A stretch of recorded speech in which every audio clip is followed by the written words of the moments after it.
जय हिंद साथियों।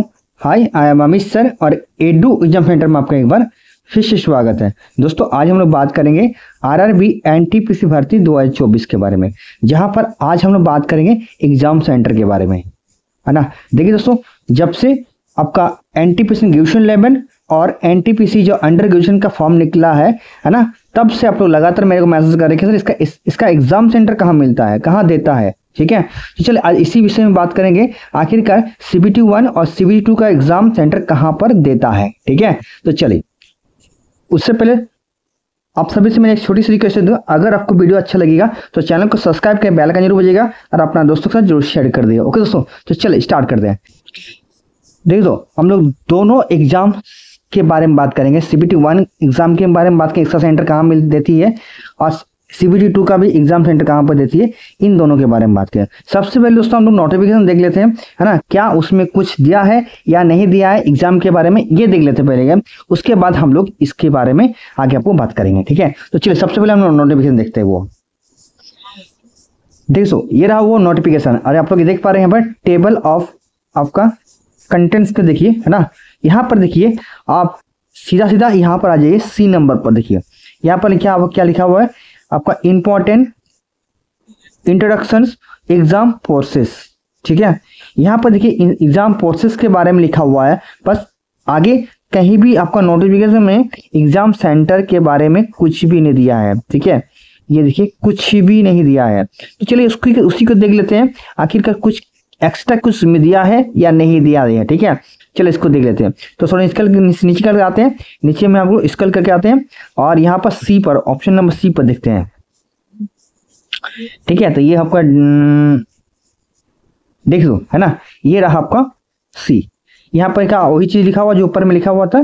ठीक है, अब देखिए एग्जाम प्रोसेस के बारे में, यहाँ पर कहीं भी ऐसा कुछ भी नहीं दिया हुआ है कि CBT 1 का एग्जाम कहाँ पर होगा, CBT 2 का एग्जाम आपका कहाँ पर होगा, इसके बारे में कोई भी इंफॉर्मेशन यहाँ पर आपका नहीं दिया है दोस्तों। ठीक है, बिल्कुल भी नहीं दिया है। मैंने इसको ध्यान से पढ़ा, यहाँ पर कुछ भी नहीं दिया है। बस ये लिखा हुआ इसमें कि अगर आप किसी भी चीज तरह का चीटिंग वगैरह करते हैं, ठीक है, और तो आपका कानूनी कार्रवाई किया जाएगा, ये दिया हुआ है। साथ में अगर आप रेलवे से काम कर रहे हैं, रेलवे में जॉब करते हैं, अगर आप पकड़ा जाते हैं तो आपको बर्खास्त किया जाएगा, ये यहाँ पर लिखा हुआ है।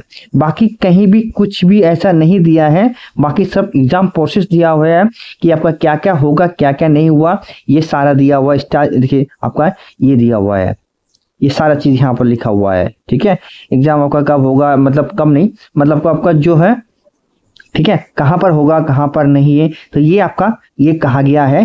ठीक है, ये आपका कहा गया CBT 1 का एग्जाम जो कहाँ पर होगा, कहाँ, ये आपका सिटी वगैरह जहाँ पर भी होगा वो आपको कहा दिया जाएगा। ठीक है, और टिकट का जो आपका मिलता है, टिकट में जो आपका क्या मिलता है, टिकट का जो मिलता है, जो SC ST लड़का लोग का होता है, इसको आपको फ्री मिलता है। ठीक है, इसके लिए कहा गया है। बाकी आपका कुछ भी ऐसा नहीं है। बाकी कहा गया कि आपका जो भी वेबसाइट है, वेबसाइट में ये उपलब्ध करा दिया जाएगा, जहां पर आप उसको देख सकते हैं। ठीक है, ये इन्फॉर्मेशन दिया हुआ है, यहाँ सारी चीजें, यहाँ पर कितना गुना लेगा या कितना CBT 1 में CBT 2 में कितना गुना लेगा, ये सारे यहाँ पर दिया हुआ है। ठीक है, CBT 1 में आपका देख पा रहे हैं आप 15 गुना लेगा, CBT 2 में आपका 8 गुना लेगा, ये सारे दिया हुआ। पर कहीं भी ये नहीं दिया हुआ है, कुछ भी नहीं दिया है कि आपका जो होगा एग्जाम सेंटर कहाँ पर होगा, ये कहाँ नहीं होगा, ये बिल्कुल नहीं दिया है। ठीक है, तो ये तो हमारा हो गया कि कहाँ पर दिया है, कहाँ पर दिया, ये हमें पता चल गया, इसका नोटिस में नहीं दिया। अब चलिए मैं अपना एक्सपीरियंस के हिसाब से बोलता हूँ कि कहाँ पर होता है, ये मैं आपको बता रहा हूँ। ठीक है, चलिए उसी पेज में आते हैं हम लोग दोबारा से। देखिए, है ना, तो मैंने आपको कहा था कि CBT 1 और CBT 2 का एग्जाम कहाँ पर होगा, ये मैं आपको बताने वाला हूँ। ठीक है, तो ध्यान से देखिएगा दोस्तों, क्योंकि आप तो इसमें बहुत सा कंफ्यूज होता है। बहुत सारे कल से मेरे को लगातार मैसेज करिए, सर आखिर कहाँ पर देगा, कहाँ पर देगा। ठीक है, अगर हम लोग दूर में भरते, चेन्नई में फॉर्म भरते तो क्या हमें चेन्नई जाना पड़ेगा। तो देखिए एक चीज याद रखिएगा दोस्तों, ठीक है, एक चीज हमेशा याद रखिएगा। मैंने जब फॉर्म भरा था, मैंने NTPC का जब फॉर्म भरा था, पिछला 2019 का मैं बात कर रहा हूँ। ठीक है, मैंने जब फॉर्म भरा था, ठीक है, मैंने थोड़ा लेट में फॉर्म भर दिया था। ठीक है, इसी प्रकार मैं ग्रुप B का जो पोस्ट आया था उसमें भी मैंने लेट में फॉर्म भर दिया था। ठीक है, लगभग 25 दिन के बाद मैंने फॉर्म भरा था। ठीक है, तो इस वजह से मेरे को सेंटर जो है वो अपने स्टेट से बाहर मुझे जाना पड़ा था।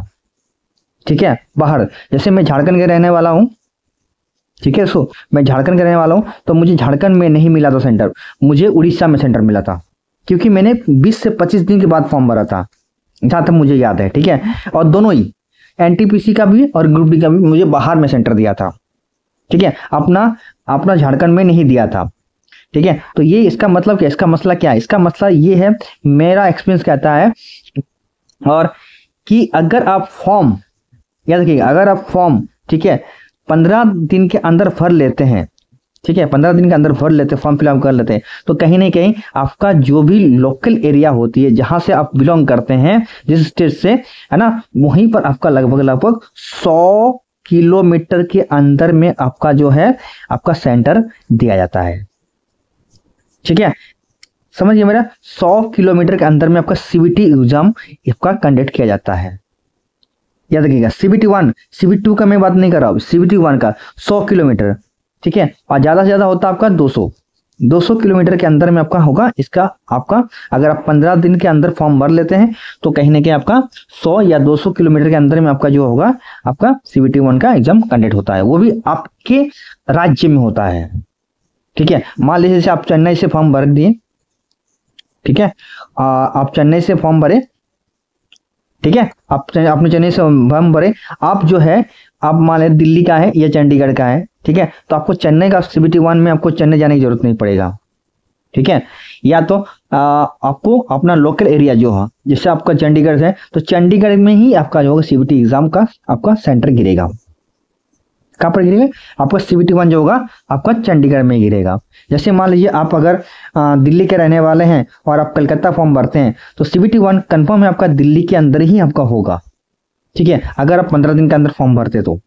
अगर 15 दिन के देरी से फॉर्म भरते हैं, तो कहीं ना कहीं जब रजिस्ट्रेशन फुल हो जाता है ना, सेंटर फुल हो जाता है, तब आपको जब बाहर में भेजता है, तब आपको 500 किलोमीटर के अंदर में भेजता है, ठीक है, 500 या 1000 किलोमीटर के अंदर भेजता है, याद रखिएगा।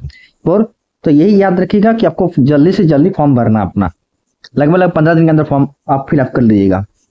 यह मेरा जो एक्सपीरियंस है दोस्तों, मैंने कहा, ठीक है। बट याद रखिएगा दोस्तों, सीबीटी 1 तो बात हो गई, पर सीबीटी 2 का मैं बात करूं, सीबीटी 2 का बात जो है था ना, इसका कुछ बात अलग ही है दोस्तों, ठीक है। इसका सेंटर जो होता है ना, इसका सेंटर आपका लोकल एरिया में नहीं देता, जब जहां से आप बिलोंग करते हैं वहां पर आपको बिल्कुल भी नहीं देगा, है ना। आप जहां से फॉर्म भरेगा वहीं पर आपका देगा। मान लीजिए आपने बंगाल से फॉर्म भरा, वेस्ट बंगाल से फॉर्म भरा, है ना, कलकत्ता से फॉर्म भरा, आपने कहां से भरा, आपने कलकत्ता से फॉर्म भरा, आपने कोलकाता से फॉर्म डाला, ठीक है। और आप मान लीजिए उत्तर प्रदेश के रहने वाले हैं, तो आपको उत्तर प्रदेश में सीबीटी 2 नहीं गिरेगा। जब सीबीटी 2 देने जाएंगे आपको कलकत्ता ही जाना पड़ेगा, ठीक है।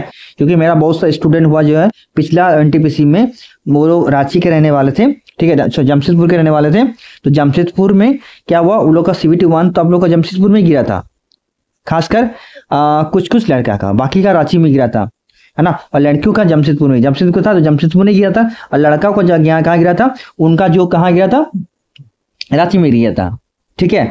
बट सीबीटी जब एग्जाम हुआ ना, तो सीबीटी एग्जाम उन लोगों ने ना रांची में दिया, है ना, ना ही वो कहाँ पर दिया, आपको जमशेदपुर में दिया। कहाँ पर दिया, उसको जहां से फॉर्म भरा था वहीं पर उसका सेंटर दिया, सीबीटी 2, ठीक है। तो ये रहा दोस्तों आज का वीडियो। आई होप मैं आप लोग का जो भी आप लोग को डाउट था ये मैंने आपको क्लियर कर दिया होगा, ठीक है। अगर आपको ये वीडियो दिल से अच्छा लगा है तो लाइक शेयर कमेंट जरूर कर दिएगा, अपना दोस्तों जरूर शेयर कर दिएगा, ठीक है। चलिए मिलते हैं किसी और वीडियो के साथ, तब तक see you and take care, bye bye, तब तक लिए जय माता दी।